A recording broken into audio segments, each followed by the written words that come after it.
অনেক সময় আমাদের ছোট বাচ্চাদের উপর বদনজর পড়ে। বদনজর অর্থাৎ আমাদের যেটা ভাষায় বলা হয় মুখ লাগে, অথবা বদ খারাপ বাতাস লাগে, অথবা খারাপ বাতাসের আঁচড় লাগে আমাদের ছোট বাচ্চাদের উপর। তো এমত অবস্থায় যদি আমাদের বাচ্চাদের উপর কারো বদনজর লাগে, বা যেটা মুখ লাগে বলে আমরা, বা খারাপ বাতাস লাগে, এমত অবস্থায় আমরা কি করব, বা আমাদের করণীয় কি, বা এই বদনজর থেকে কিভাবে আমাদের বাচ্চাদেরকে বাঁচাবো, আজকের ভিডিওতে এই বিষয়টি নিয়ে একটু আলোচনা করব। সুতরাং আজকের ভিডিওটি আমি মনে করি প্রতিটি মানুষের জন্য খুবই গুরুত্বপূর্ণ, কারণ বিষয়টি যদি জেনে রাখেন তাহলে সবাই উপকৃত হতে পারবেন। তাই ভিডিওটি না টেনে একটু শেষ পর্যন্ত দেখার চেষ্টা করবেন। ভিডিওটি শুরু করার আগে ছোট্ট একটু অনুরোধ করব, আপনি যদি আমার এই ভিডিওটি আমার ইউটিউব চ্যানেল থেকে দেখে থাকেন তাহলে চ্যানেলটিকে সাবস্ক্রাইব, এবং ফেসবুক পেজ থেকে দেখে থাকলে পেজটিকে ফলো দিয়ে রাখবেন নিয়মিত এমন গুরুত্বপূর্ণ ভিডিও পাওয়ার জন্য। চলুন কথা না বাড়িয়ে ভিডিওর মেইন আলোচনায় আসতে পারি।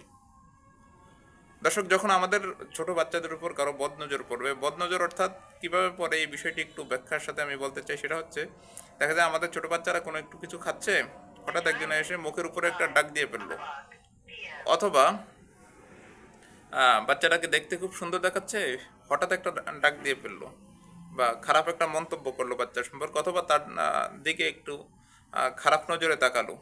এখান থেকে কিন্তু আসলে বদনজরটা লাগে। যদি এমন হয়েই যায় যে আমাদের বাচ্চাদের উপর কেউ খারাপ নজর দেয় বা বদনজর দেয়, এমন যদি আসলে হয়েই যায়, বা কোনো খারাপ বাতাসে যদি আসর লাগে আমাদের বাচ্চাদের উপর, তখন আমাদের করণীয় হচ্ছে বাচ্চাটাকে সুন্দর করে একটা পবিত্র স্থানে আমরা বসাবো, বসিয়ে আল্লাহর কোরআনের কিছু আয়াত বলতেছি, আর একটি হাদিসের থেকে একটি দোয়া বলবো। আয়াতটি হচ্ছে, ইন্নাহুম ইয়াকিদুনা কাইদা ওয়া আকিদু কাইদা ফামাহহিলিল কাফিরিনা আমহিলহুম রুয়াইদা। আমি স্ক্রিনে লিখে দিয়েছি, দেখেন একটু।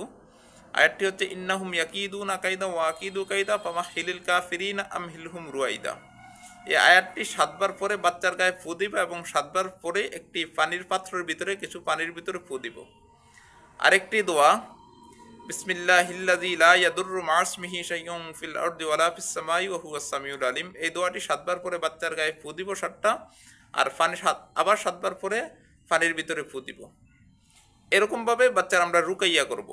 যদি এরকমভাবে রুকাইয়া করতে পারি, ইনশাআল্লাহ 100% বাচ্চার উপর যত খারাপ বদনজরি পড়ুক না কেন, বা যত বড় খারাপ বাতাসের আচরই হোক না কেন, আমাদের বাচ্চা 100% সুস্থ হয়ে যাবে। তবে একটা জিনিস সবসময় সতর্কতার সাথে রাখবেন, যেই সমস্ত মানুষগুলার নজর আসলে খারাপ, বা মুখের উপরে ডাক দিয়ে ফেলে যে কোনো কথার, এই সমস্ত মানুষ থেকে বাচ্চাদেরকে দূরে রাখার সবসময় চেষ্টা করবেন।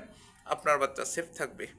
আশা করি কথাগুলো বুঝতে পেরেছেন, মেনে চলবেন। কোনো কিছু না বুঝে থাকলে স্ক্রিনে দেওয়া নাম্বার, ইমো এবং হোয়াটসঅ্যাপ নাম্বারে আমার সাথে যোগাযোগ করলে অবশ্যই বুঝিয়ে দেব। ধন্যবাদ, ভালো থাকুন, দেখা হবে পরবর্তী ভিডিওতে। আসসালামু আলাইকুম রহমতুল্লাহ।